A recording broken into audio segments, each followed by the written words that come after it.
Welcome to another weekend here on the platform. My name is Sam Omashe. On the program this weekend, members of the Islamic movement of Nigeria, popularly known as Shiites, have since 2015 been protesting the detention of their leader, Sheikh Ibrahim el-Zakzaky. But recent demonstrations by the group have been anything but peaceful. Some of the fatalities of these latest violent confrontations with security operatives in Abuja resulted in the deaths of DSP Umar of the Abuja Police Command and Channels TV reporter Precious Owolabi. The day after the incident, Shiites again clashed with security agents, and two persons paid the ultimate price in the ensuing chaos. Also, 54 days after he was sworn in for his second term, President Buhari finally put an end to the anticipation of Nigerians on his choice of ministers. 43 persons were selected across the 6 geopolitical zones, with former state governors, former senators, and 12 former ministers from the president's first term in office, making their way to the list. It was a smooth sail for many nominees who were not drilled, but asked to take a bow and leave. If confirmed by the Senate, they will form the Federal Executive Council, and Lagos State has no doubt had visionary leaders whose vision and thoughts have placed the state on the right path of development. One of such is Alhaji Lateef Kayode Jakande, popularly referred to as LKJ. He was the state's first democratically elected governor from October 1979 to December 1983. He recently clocked 90, and it was a celebration of a living legend. My column titled Eye in the Sky will be read to you shortly.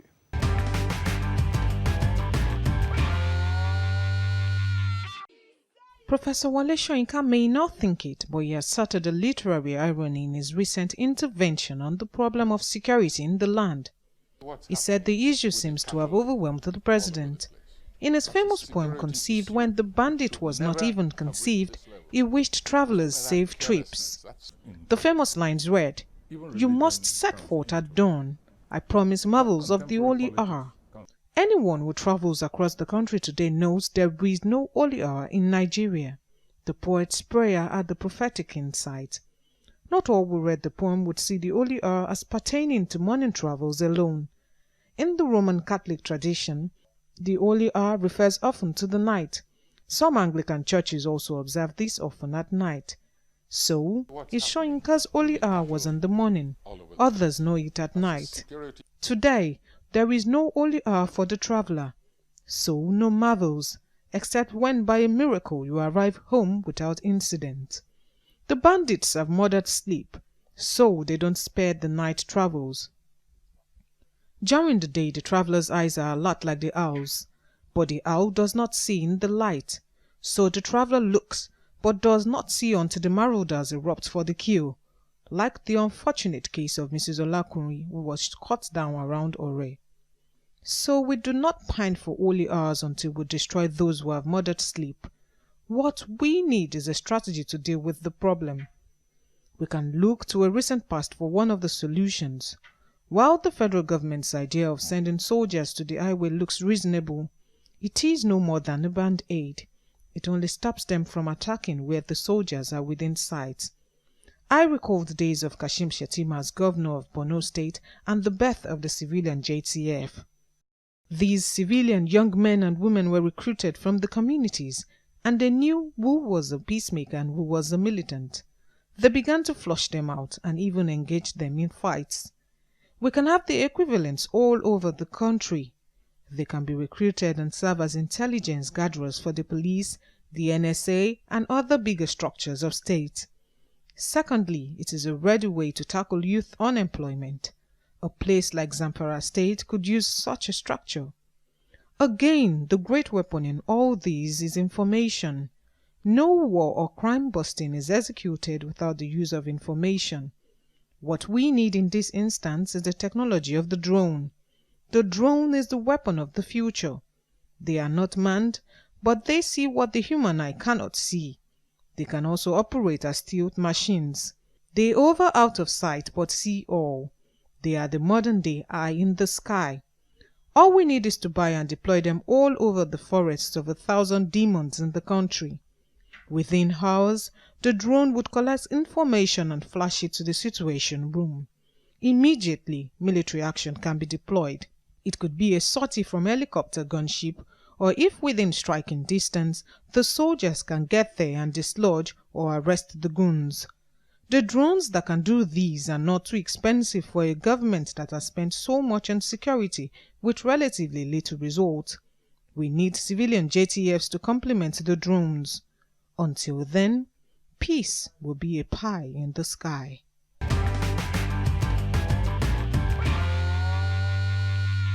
Joining me to analyze these issues are two gentlemen. You have Jide Ologun. You're welcome to this program, Jide. Thank you very much. And Bosun Oshifora, welcome again. My pleasure. Both lawyers and public affairs analysts. Maybe we should start with the turbulent one first. Maybe they say sometimes if you have something to eat, you leave the sweet one for the last. Now, Jide, what do you make of all of these protests, the IMN protests in Abuja? In human resources management, protest comes at the high end of agitations. Yeah. And this matter has been on. And the genesis of this current one is the clash between the Shiite group in 2015 December with the convoy of the Chief of Army Staff that led to killing of about 300 members, that eventually the arrest and incarceration of the leader, Elza Zaki, and the wife. And in these battles, he has lost about 6 children, and that tells us that he's passionate about his own position. And globally speaking, he is of the Shia movement, which is in contrast with the Sunni. The Sunni constitutes about 85% of the Muslim community globally, and theirs about 25%.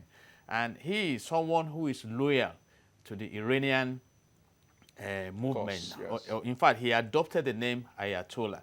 And of course, the Sunni are loyal to the Arabian Islam.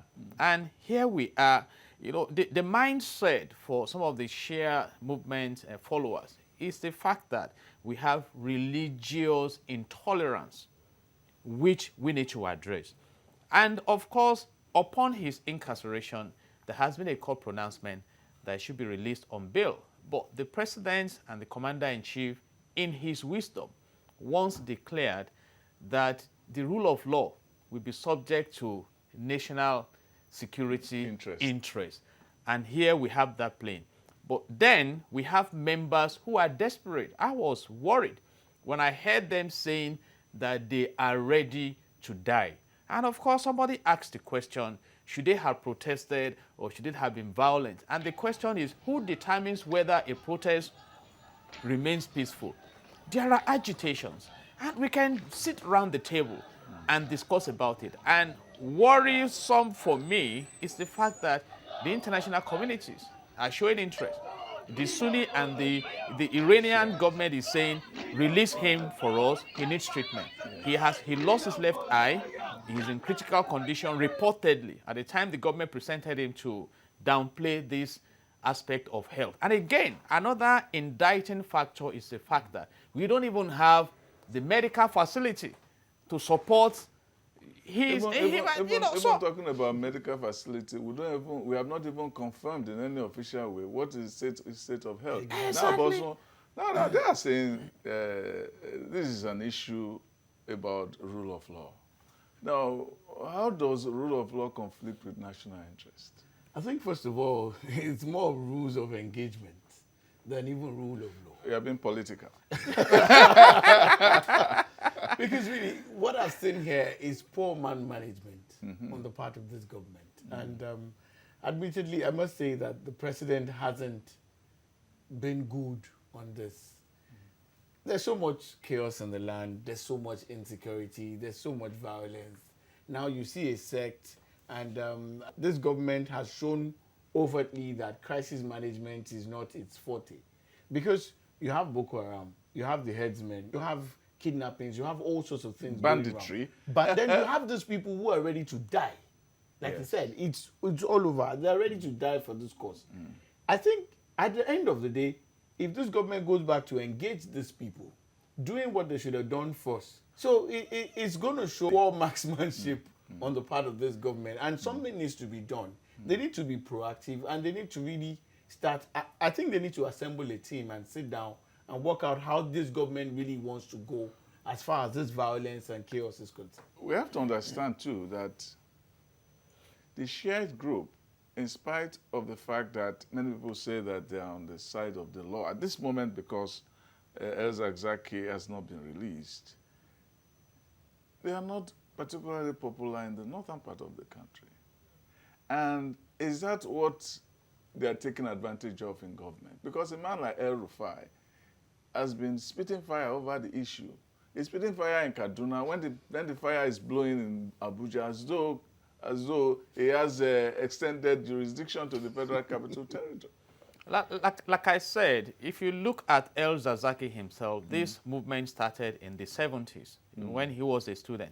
In fact, at the time, he adopted the name Ayatollah, trying to promote the Iranian revolution concept in Nigeria. And surprisingly, he's been able to mobilize a level of followership. It's charismatic. And we need to recognize that. And of course, within the Muslim community, that is one position they are taking also, because in conflict resolution, you also consider perception management. That, okay, now, if this group were to be of the Sunnis, would you have exercised the same level of resistance you have exercised? Like he brilliantly mentioned, in crisis management, you can either be proactive or reactive. Eventually, we will resolve this matter. But at what cost? A whole DSP killed, precious oil, different casualties. I don't think we need this, particularly when we are engaging our resources to migrate from poverty to prosperity, from insecurity to security. We cannot afford to add this at all. And I expect that the federal government, even though the presidency denied that it's a matter for the judiciary, some of us know that that influence is connected. The matter has blown beyond just the law. It is now about security. It is now about disenchantment about a particular group.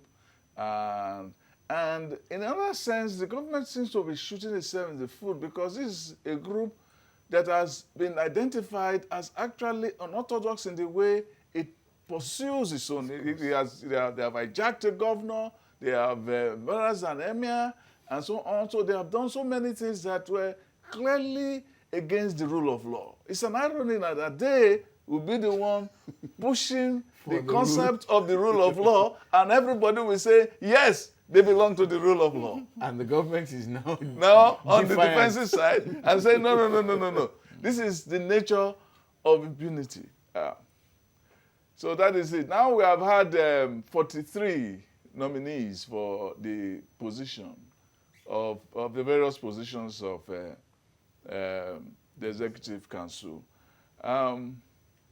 What we have is that they have been mentioned, and that has become a kind of a character, that we are nominating you from your state before we take you for screening. So we are not screening you for the job you are about to do. We are screening you for the job that you might not do. Because from now, we don't know his Minister of Oil, we don't know his Minister of Interior Affairs, we don't know. Some people say, well, we know Attorney General. Well, maybe. Some people say, well, maybe. Okay, for instance, Fashola, is he going to take the 3 portfolio? Is he going to come back to 1? I mean, we should, when you announce things like this, shouldn't you say, well, this is the cabinet, this is who is going here, this is who is going here. So when you go there in front of the National Assembly, so if you are going to be in charge of security, for instance, then we want to know how much you know about it and how prepared you are. You know, like you mentioned, there are several angles to this. So perhaps if it's basically political, there may not be a need to bring in the portfolios.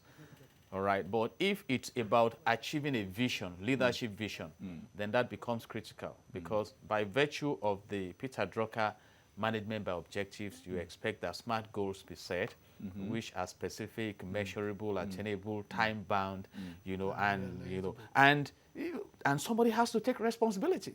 And you look at the ministers; they are to supervise the ministries. The ministries are outlets of delivering dividends of services to the people. And the permanent secretary heads the ministry. So these are existing organs. The ministers are just to come, they are political appointees to ensure that the job is done. And if you consult, the vision and mission statements are there. For example, the Ministry of Power has a mandate to energize the economy by providing electricity in the country. The housing, according to Section 16 of the 1990 Constitution as amended, has to provide adequate and affordable housing for the people. So the assignments are there. But going through antecedents, have we really focused on what should be done? Or is it a compensatory exercise? Because some have grouped it into the politicians that failed in winning some elections, because some are also bothered that you were a governor, you are rushing back to be minister, you were in the Senate, you didn't win, you are coming back to be, so is it about moving the nation forward, even though they quickly tell us that it's about moving individuals forward. Exactly, and their political career ambitions. Now that we have this kind of situation, didn't you think that the whole idea of screening itself was kind of a theater of the absurd? The screening is the saddest part of the whole thing. One, because for me, I think before we came in, we were talking about this, and I'm like, you have ministers that are coming in. Yeah. They've been there for 4 years. At least that's a good point for them to come and show their scorecard. Yeah. I mean, he just talked about the Minister for Education. It was under the same man that history was cancelled in the curriculum. I've never seen that in my life. Who cancels history from a school Well, curriculum? they said they have restored it. And I think that we need to take this issue of the study of history very seriously because it has to be made compulsory up to a certain level. Exactly. Because I am a graduate of history, and it has to be compulsory until you get to maybe GS3 or SS1, something like that. Then before you branch out. So if you like it, because even the universities now, you don't have history departments. You have history and strategic studies and things like that. May I request that you use your influence to extend it beyond that? Yeah. You talk about American citizenship.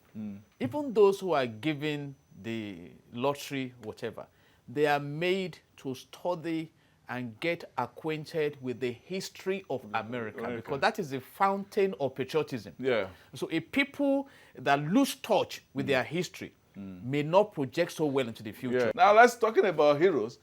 Lateef Kayode Jakande turned 90. He's not the energetic 40-something-year-old that we used to know, who did a lot. So talk about his legacy. First of all, education. Yeah. He keyed in so well into the Western region, Awolowo, educational design, and at least if anything stands out for Jakande, we all have the Jakande schools. Yeah. We still remember some of them still exist, though dilapidated now because a lot of governors who came after him didn't follow up. Then we had housing. Jakande stands out as the only person who You made forget to say, affordable before you housing. go to housing, you forget to say that Jakande met the shift system. I attended the shift system. I used to go to the afternoon school system, afternoon school and so on. But he said this was not healthy. Everybody should go to school in the morning. So he built so many schools at that time. People said, oh, what kind of school is this? Cowshed. That's what they called it. His political opponents said but it was where all of us went. And at least today, I think we're better off than those who are in those who are in the mansions. Yes. So then there's affordable housing. Yes. There's been so much housing policies over the years, but nobody has been able to achieve that feat. I think but the number of houses, as the vice president himself said that day, that nobody has built as many housing units, As whether federal or state, wow. since And- Jakande. And apart from that, it was affordable. Yes, it was That's, affordable, in fact, that's the yes. key for me, because you find it that now there are a lot of houses being built by states and by the federal government, but nobody can assess them. In fact, the process of assessing in some states, let me not go specific, it's very cumbersome. Talk less of even paying for it. But then you had teachers, civil servants could pay. People still, there's Ikmori is there for us to see. So many places, Lagos Island, Lagos. Almost everywhere had the Jakande input, and you could feel it. In fact, his name is still there, Jakande Housing Estate, Jakande Estate, School, yes. Jakande this, Jakande that. But look at how many governors have come after Jakande. You can point at something that these governors, this Yeah, there are a few. nothing. there are Maybe few. apart from There are Marwa's few. Keke. I don't know whether anybody wants to be remembered for Keke. Yeah, what else you want to say about it? He did a lot of things to open the Keke corridor. This is a man that has enjoyed comprehensive success. In his chosen profession, journalism, he excelled. In politics, he excelled. In governance, he excelled. He was editor of Tribune. Yeah, I'm sitting here. I lived in one of the low-cost housing estates as a young Nigerian in Lagos, the Abeson estate. Okay, I remember that. Exactly. And this is a man who made health facilities available in all the zones in Lagos. This is a man that demonstrated the definition of democracy. Government of the people, by the people, and for the people. He brought governance to the people, not away from the people. And he really mobilized. I mean, you can imagine from 1979 to 1983, he did so much that today we can talk about legacy. And I think that is important. Yes, because I winding up. That's important. We should not also forget that he came with the metro line that Buhari scuppered and has apologized for. So he saw the transport and communication problem in Lagos ahead of so many people. Well, there is a snag. There's a snag that we have to talk about very briefly before we go. And it has to do with the politics. Jakande was part of the Abacha government, and it was agreed by the progressives at that time. Abiola, if you read Segun Oshoba's book, he related how Abiola, when they held meetings, they said, look, all of these people are relying on me too much, becoming a strain on my finances. Maybe if they go and join the government, everybody who wants to join should join.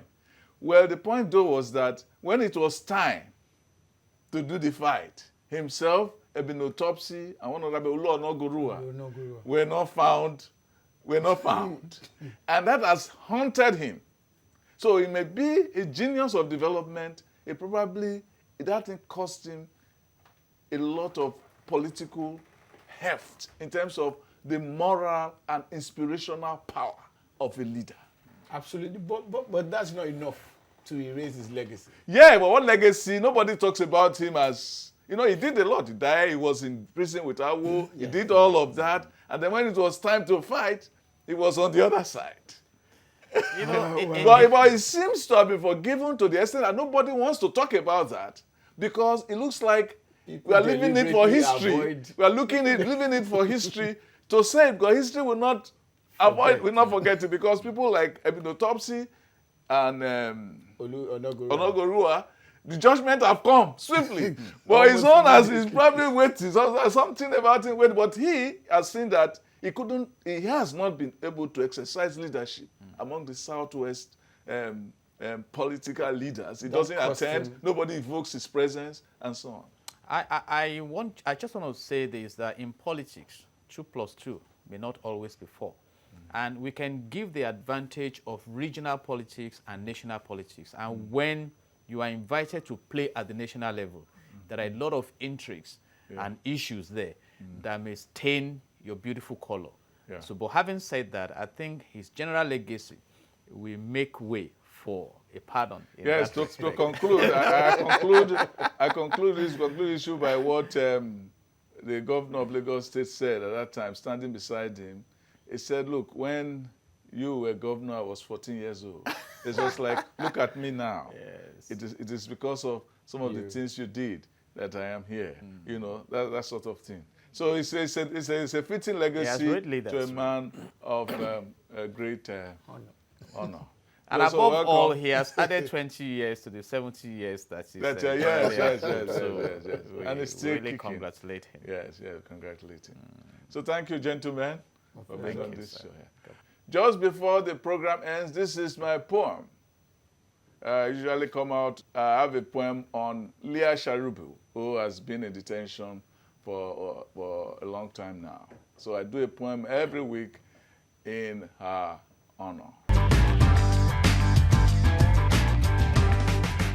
How fragile can you be now if we who claim to walk the streets cannot eat without thoughts of bullets or sleep until we mourn those who died without offense? We crawl before laws like lepers. No one abducted us, but we seek freedom like those in chains, like you. Thank you for watching the program today. You can catch up with my published column on www.samomashe.com. Also follow me on Twitter. My handle is @samomashe. And until next time, be good.